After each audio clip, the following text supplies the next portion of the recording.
The social norm that I decided to violate and thought would be a little fun is standing in people's personal space and just being uncomfortably close to them. Personal space is something people seem to take very seriously. A lot of people get very uncomfortable when you get too close to them, and they might back up, say something, or even kind of shove you away. So I decided to put this to the test and see what happens when I do violate people's personal space.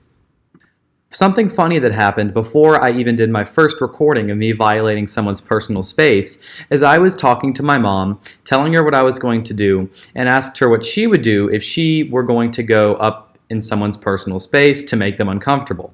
So she did it to me. She got closer to me as we were talking, and unconsciously, I took a step back and backed away. And she said, "See, exactly, that's what happens. Did you even realize you were doing that?" And I said, "No. It's just kind of a natural reaction for people to take a step back."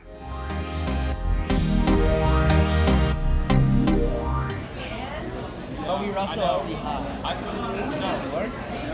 No, Oh, yeah, you're right. You guys don't like drive like this. She said it was $170. In this situation, I went over to a kid who sits at a table in the cafeteria with some of my friends. I don't really know him well, and we do not speak often, so I thought he would be a good person to sit uncomfortably close to. So when I went and sat down next to him with my breakfast, he kind of sat there for a few seconds, and then he seemed to get a little uncomfortable.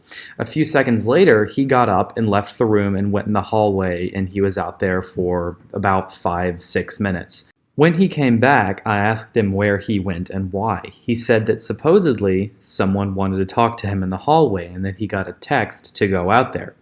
And one thing that I noticed when I was sitting next to him is that he was not on his phone at all. So I'm assuming the reason he left for several minutes is because he was uncomfortable and was hoping that I would move when he came back.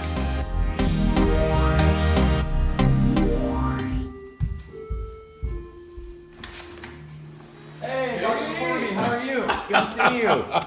How's it going? I'm well. How are you? In this situation, a friend of ours came over, and when he rang the doorbell, I opened the door, shook his hand, and got way too close and kind of leaned into him, just seeing what he would do, and he was very nice and kind of laughable about it. But he was kind of leaning back and seemed very uncomfortable, but still being nice, so not showing it too much. Both scenarios were very easy for me because it wasn't a complete stranger, but you could still tell that they were uncomfortable.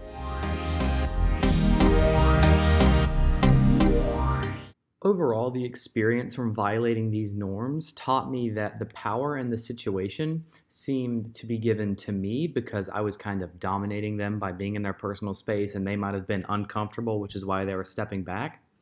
And when it comes to someone new coming to the country, they may not know, or in their country, being close in someone's personal space may have been completely normal. So when they come over to America and they do that to someone and someone feels uncomfortable or steps back or asks them to stop or pushes them away, that person who came from the other country might feel offended or even sad and think that they are weird or something not normal, when really in their country it's completely normal, but it is not in the United States. So they might be insecure about that. In the ASH study, 1/3 of the participants conformed to the group norm because they felt that they would be socially isolated or looked down upon if they did not. When it came to the lines, even though the participants that did conform clearly knew the answer was incorrect, they still said the same answer as everyone else just to fit in. Overall, I thought it was a really fun project, and I enjoyed being in those situations and seeing people's reactions.